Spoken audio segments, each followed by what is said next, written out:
Welcome to the Behaviorist Book Club. We're a community of busy research-focused practitioners just trying to stay on top of literature in our field. To help you stay on top of literature, you can always check out our library membership where we curate and organize selected ABA articles focused specifically for the practitioner to help save you time. Now let's jump right into the episode. This is JABA in one take, where we do one glance through the Journal of Applied Behavior Analysis and bring to you the most up-to-date articles from our field. This article is from issue 54, number 4, the fall edition, called The Formative Applications of Ongoing Visual Inspection for Trial-Based Functional Analyses, a Proof of Concept, written by Cassandra Standish, Catherine Bailey, Joseph Lambert, Bailey Copeland, Ishran Banjir, and Mallory Lamers. This was done at the Department of Special Education in Vanderbilt University. And I would just like to say that I love the fact that the trial-based functional analysis is getting more and more attention in their literature.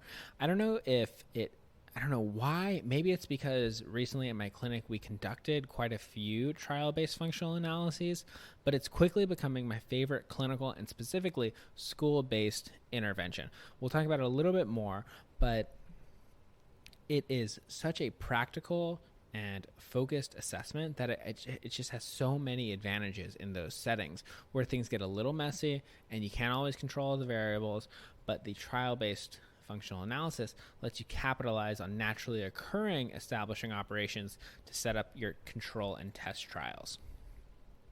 So the problem with the trial-based functional analysis off the bat is that we'll get into this later, but there's not a really clear way of analyzing the data, and it can tend to be a decent time commitment because you don't have a way to, in the moment, stop and change. And that's what this article really focuses on, is how to take the trial-based FA and establish a visual inspection method to make it a little bit quicker.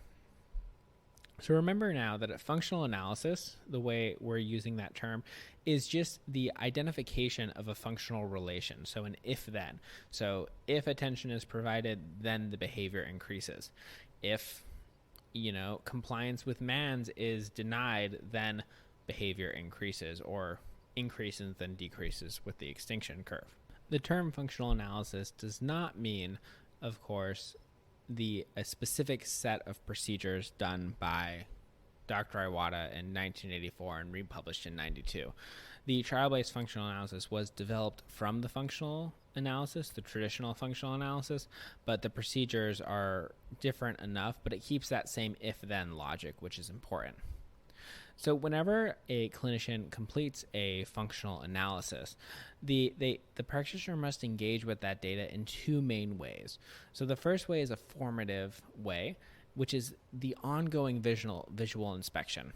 This is to determine if changes or modifications are needed, or if you can terminate or continue to run these conditions. So if you take a standard multi-element traditional functional analysis, each time a new series is conducted, so maybe your series is control, attention, escape, demand. Every time you run those 4 conditions, you can plop them on a graph. You look at your graph and you say, all right, is there differentiation? Are things changing? Should I run another series? You look at it point by point and decide what to do in the moment. That's formative analysis. Summative analysis is kind of the final analysis of the conclusions. So you've run all your series, you've done all your formative analysis. Now it's time to summarize summative analysis and get the key takeaways, get the functions out of it. So based on your full multi-element FA, you've identified an attention function, and that's what you're going to use in your functional communication training. Now the issue with formative analysis is, of course, the reliance on visual inspection. We're going to talk about visual inspection a lot in our next article by Lenovas and Haranchuk, so I'm not going to spoil too much of it, but visual inspection, it isn't as reliable as we may feel it is. It's really easy to be reliable in visual inspection when we have large effect sizes, when baseline to treatment looks like 0 to 80. When there's clear changes in the data, it gets a lot more difficult to get reliable visual inspection across multiple trained raters and even the same rater when there are minute changes, or it gets a little more nitpicky in your analysis. That's when things get more difficult for visual analysis. So in order to improve some of that unreliability, Hagopian in 1997 introduced the standardized interpretation criteria. This was a way of establishing essentially a visual aid based on different trends in the data to help the practitioner evaluate if something was a function or was not a function, that something being a moderating variable. However, this only applied to the multi-element functional analysis. The trial-based FA isn't typically graphed in that format based on its control test condition procedures, so they don't really have a way to apply that visual inspection tool. And the other issue with the trial-based FA is that typically in research, we talked about this a little bit, the clinicians kind of prescribe 10, 20, 30 trials to be completed, 30 series to be completed, if you will, and then they look at the data. They don't do that formative analysis in the middle. They only use the summative analysis method. This is an issue for multiple different reasons. The first and foremost being, if you've identified a function within the first 3 trials, there's no reason to do the next 17. So you can easily cut your analysis off short and save everyone a lot of time by not prescribing a set number of treatments, but you need a way in the moment to use formative analysis to look at your data, to get intimate with your data and find out what it's telling you. There are some different summative and formative analysis methods that have been attempted to be applied to the session-based or trial-based functional analysis, notably Rowan and colleagues in 2013 and Saini and colleagues in 2018. But they don't really translate directly to the trial-based functional analysis because of the strange idiosyncrasies involved in having a control then test format. It just doesn't really fit. We needed something specifically for the trial-based functional analysis, and that's where the TBOVI comes in. This stands for the trial-based ongoing visual inspection criteria, and it's used to get that formative analysis with your data. It doesn't look at summative, it looks at the formative, in-depth, in-the-moment analysis of the data. And that's what's evaluated in this proof of concept paper. This isn't going to, present any novel treatments. It's not even going to change anything specifically about the trial-based functional analysis methods. It's just going to present this visual inspection criteria for you, the clinician, to consider. So let's dive into the methods. There were 5 caregiver participant dyads who participated. Notably speaking, this was all done during telehealth, and all parents implemented all phases of the intervention. Very cool to see, and I think it speaks to the ease of the trial-based functional analysis. So all 5 caregivers with their participant or the client or the child who they were working with participated in the TBFA, and 4 of them went all the way to treatment. Nick did have to drop out based on specific personal reasons as they reported.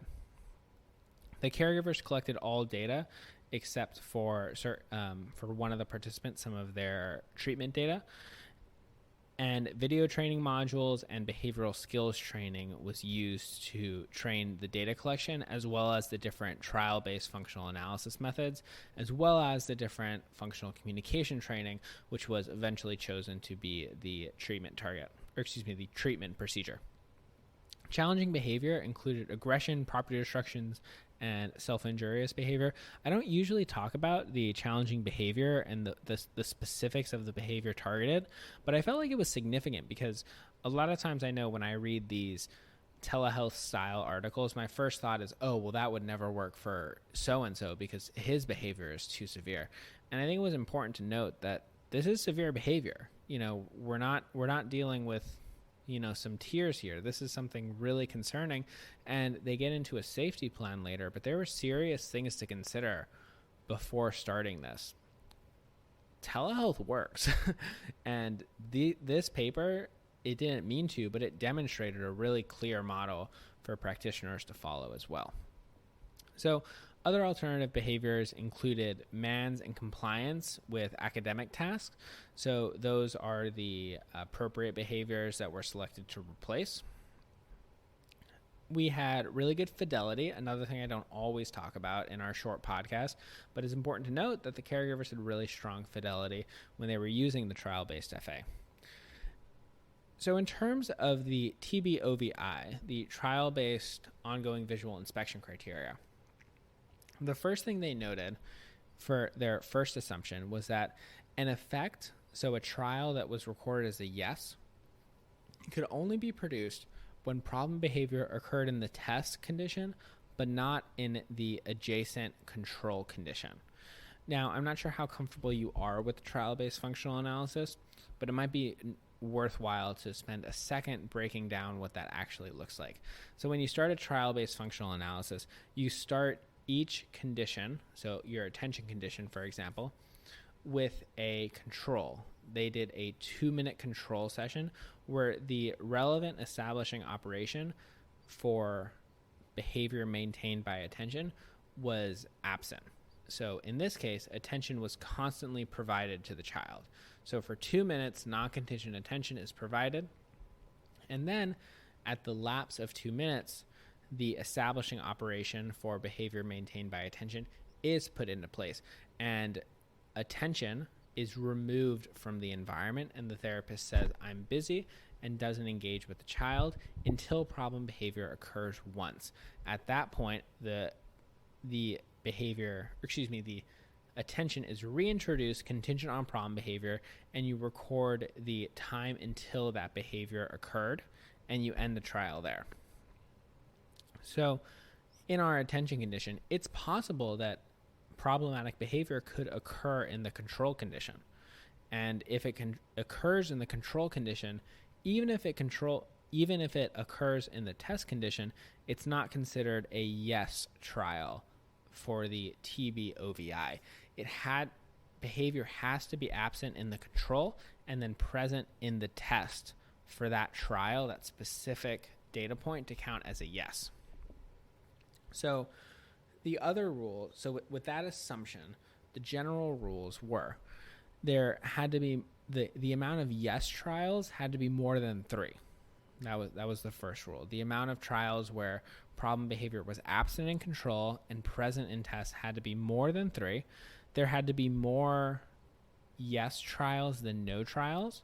So there had to be more times when problem behavior occurred in test and not control than in control and test, or in any other combination.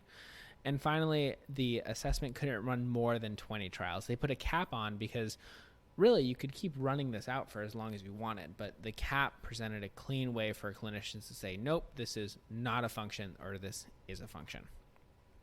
So to summarize, there had to be more yes trials than no trials. There had to be at least 3 yes trials, and there couldn't be more than 20 trials.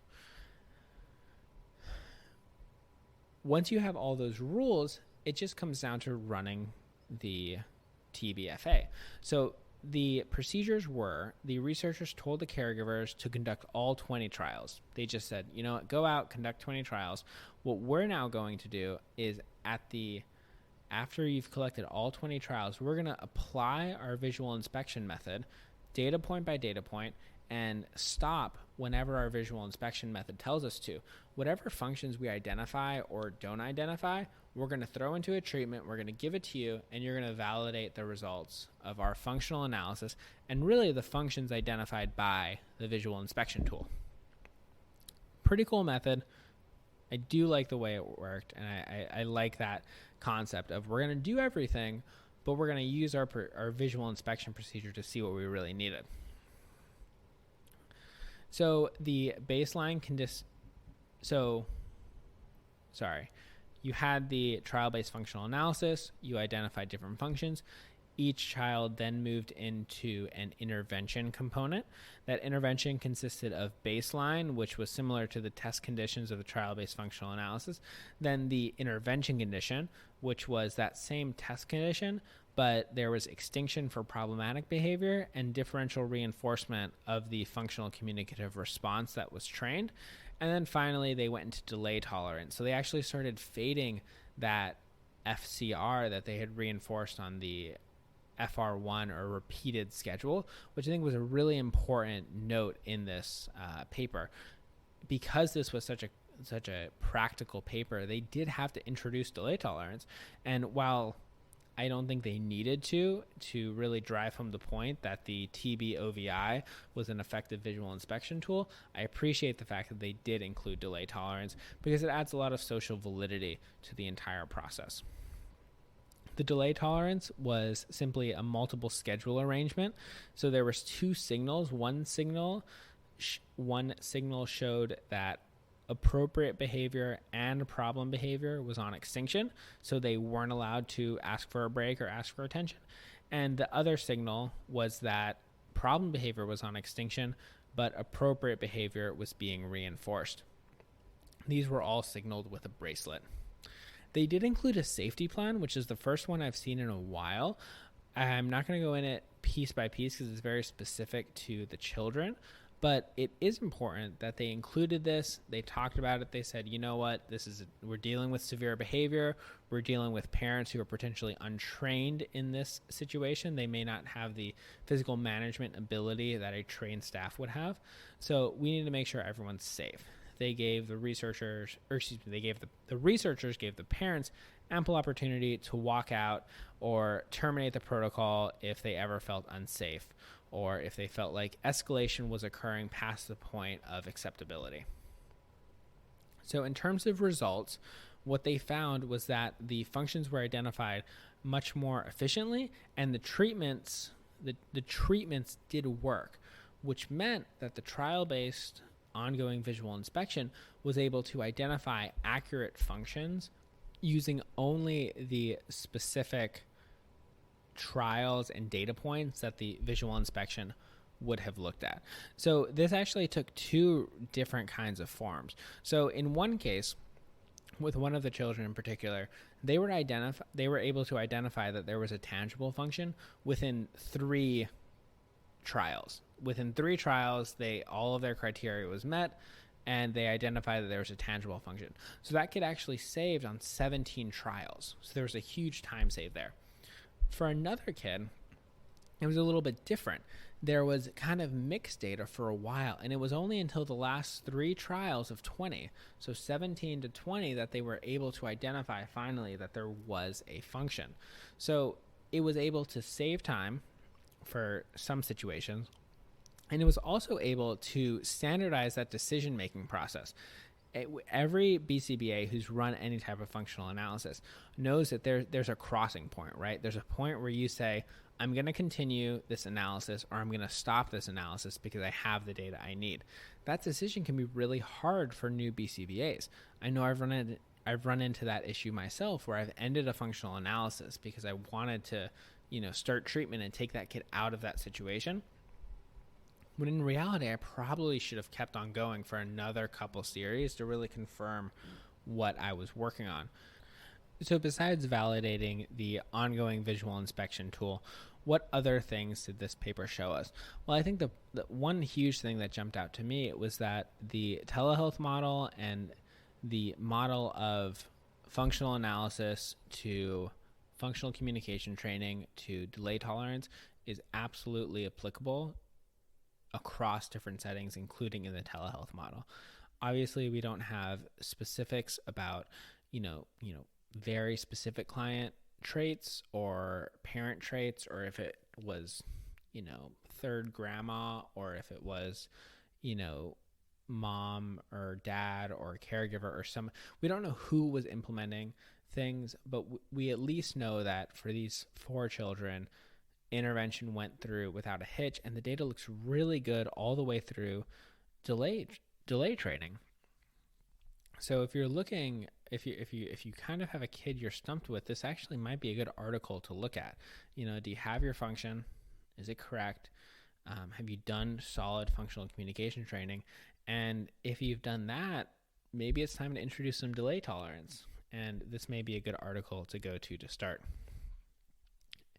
In terms of my key takeaways, I think that the use of the trial-based functional analysis is becoming easier and easier and more efficient.